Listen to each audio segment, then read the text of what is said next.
O século XX foi cheio de avanços impressionantes e eventos históricos, mas alguns deles se destacaram mais do que outros.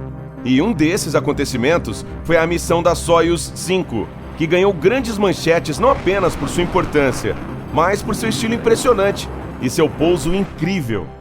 A Soyuz 5, traduzida do russo como União 5, foi uma espaçonave soviética lançada em 15 de janeiro de 1969. Assim como o programa espacial dos Estados Unidos, a Soyuz tinha números para cada uma de suas naves espaciais, mas a 5 tinha uma peculiaridade. Ela foi enviada para a órbita apenas um dia depois da outra nave, a Soyuz 4. Elas tinham uma missão conjunta: fazer a conexão e a transferência da tripulação. Se fosse um sucesso, seria o primeiro feito desse tipo realizado na história da humanidade. A coisa toda era ainda mais importante, pois já era a terceira tentativa.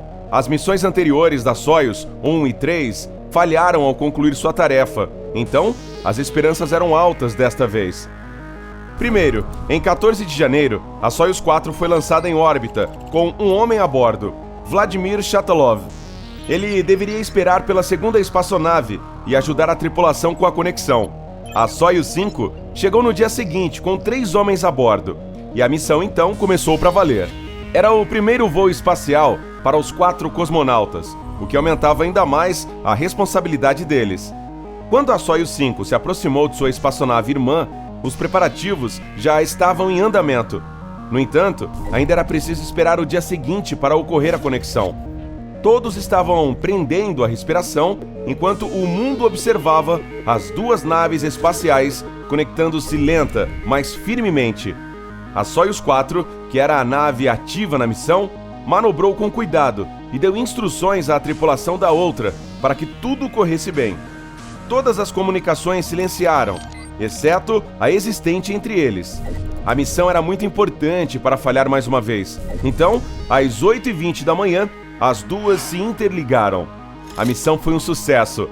Como disse a principal agência de notícias soviética, aquela foi a primeira estação espacial experimental de todos os tempos, com espaço para 4 membros da tripulação.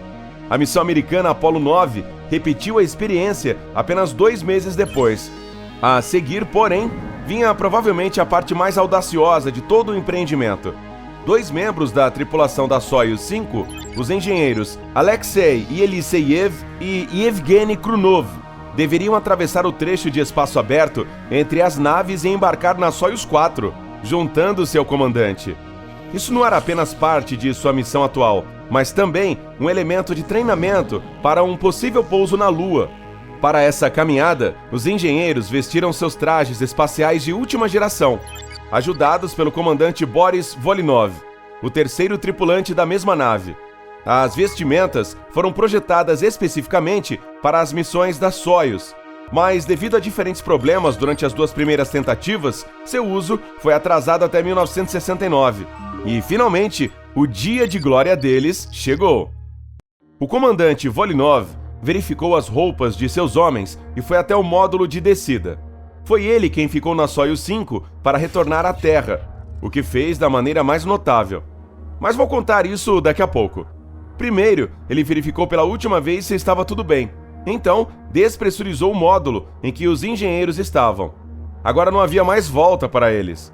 A televisão de Moscou cobriu tudo o que acontecia a bordo e transmitiu ao vivo para os cidadãos soviéticos. Krunov foi o primeiro a sair, deixando-o do módulo enquanto sobrevoava a América do Sul, incapaz de se comunicar com o solo por rádio. Sua caminhada não demorou muito, mas de repente ele percebeu que uma de suas linhas de oxigênio se enrolou. O próximo foi Yeliseyev, que teve que ajudar seu parceiro. Juntos, os 2 cosmonautas resolveram o problema e continuaram indo em direção à nave espacial que esperava. Porém, havia uma coisa que eles ainda não sabiam. Por causa do incidente, Yeliseyev esqueceu de instalar uma câmera de vídeo fora da escotilha do módulo orbital. Infelizmente, isso significa que não houve filmagem da caminhada espacial. Ainda havia uma transmissão de vídeo, e apesar de sua baixa qualidade, muitos quilômetros abaixo, o país inteiro assistia aos 2 engenheiros espaciais atravessarem o vácuo para realizar um feito histórico. E quando eles terminaram a transferência e trancaram a escotilha da Soyuz 4 atrás deles, todos no chão aplaudiram de pé. Foi um sucesso completo. Ninguém no mundo inteiro havia feito antes o que os bravos cosmonautas alcançaram naquele dia. A bordo da Soyuz 4, o comandante Shatalov encontrou seus colegas de braços abertos e eles lhe deram jornais, cartas e telegramas emitidos após sua subida à órbita para provar que tudo era verdade. A conexão e a caminhada espacial ocorreram. Tudo isso foi gravado em vídeo e transmitido para a Terra, agora com a melhor qualidade possível. Resumindo, as duas naves espaciais permaneceram conectadas por 4 horas e 35 minutos. Depois, o comandante Volinov afastou-se. Ele estava programado para descer em 18 de janeiro, um dia após a tripulação da Soyuz 4. O problema é que esta tinha mais combustível e mais pessoas a bordo agora. Então, teve que voltar, entrar na atmosfera e pousar mais cedo. Assim, a chegada de Volinov foi adiada. Shatalov, Krunov e Yeliseyev direcionaram sua espaçonave para a Terra na manhã do dia 17 de janeiro. Durante toda a descida, o comandante Shatalov estava ao vivo, fazendo comentários sobre o voo para que todos vissem. Mais uma vez, foi o primeiro feito desse tipo na história. Às 9h53 da manhã, a Soyuz 4 caiu no meio de uma nevasca nas estepes geladas do Cazaquistão, sã e salva. Em minutos, chegou um helicóptero de resgate e os 3 tripulantes espaciais foram levados em segurança. Em solo, todos no centro de controle estavam comemorando. A missão tinha sido um enorme sucesso até então, e ninguém imaginou que algo pudesse dar errado. Apenas o comandante Volinov ficou para trás. Mas após o sucesso do desembarque do módulo de descida da Soyuz 4, havia pouca preocupação com seu bem-estar. Ele nunca perdeu o contato com a Terra e, portanto, ninguém poderia prever o que aconteceria a seguir. E foi horrível. Volinov já começou sua reentrada de uma maneira anormal. Por alguma razão, não foi possível para ele completar a orientação de sua espaçonave para disparo do retrofoguete, que é uma espécie de sistema de freio espacial. Após várias tentativas sem sucesso, o centro de comando agendou um disparo automático de retrofoguete para ajudar o cosmonauta a voltar à Terra. Isso funcionou, mas a aprovação de Volinov estava apenas começando. 6 segundos após o acionamento do retrofoguete, o módulo de descida da nave espacial deveria ter sido desconectado do módulo de instrumento com a ajuda de uma explosão controlada. Depois disso, Volinov deveria ter passado pela atmosfera em uma cápsula em forma de sino. Seu fundo tinha uma camada especialmente grossa de material de proteção. Ela deveria derreter parcialmente por causa de todo o atrito, mas o cosmonauta dentro permaneceria intacto. Era assim que deveria ter acontecido. O que realmente aconteceu foi absolutamente diferente.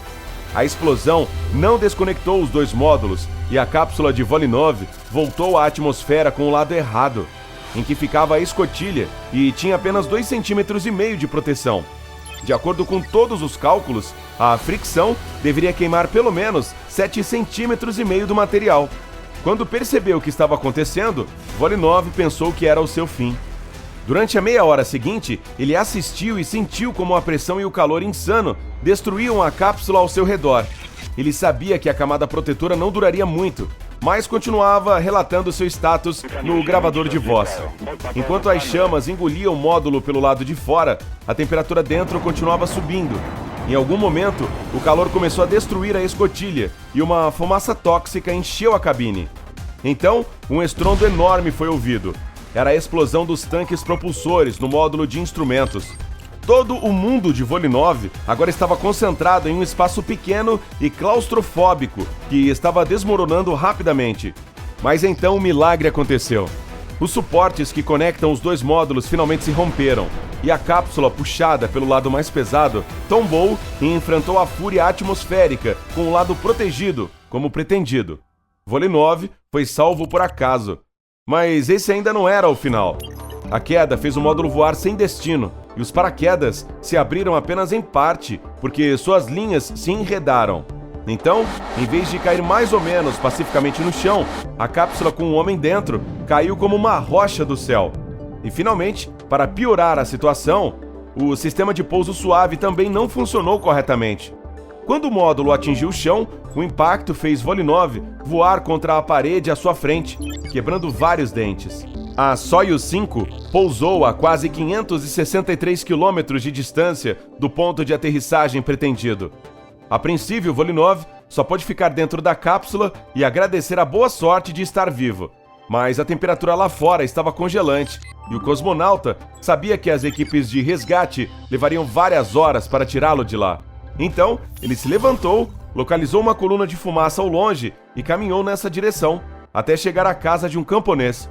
O proprietário o recebeu e juntos esperaram a equipe de resgate. Quando ela finalmente chegou, Volynov olhou para os homens que chegavam para buscá-lo e perguntou: "Meu cabelo está grisalho?" Esse é um astronauta corajoso. Ei, você aprendeu algo novo hoje? Curta este vídeo e o compartilhe com seus amigos. E aqui estão alguns outros dos quais eu acho que você vai gostar. Basta clicar à esquerda ou à direita para permanecer no lado incrível da vida.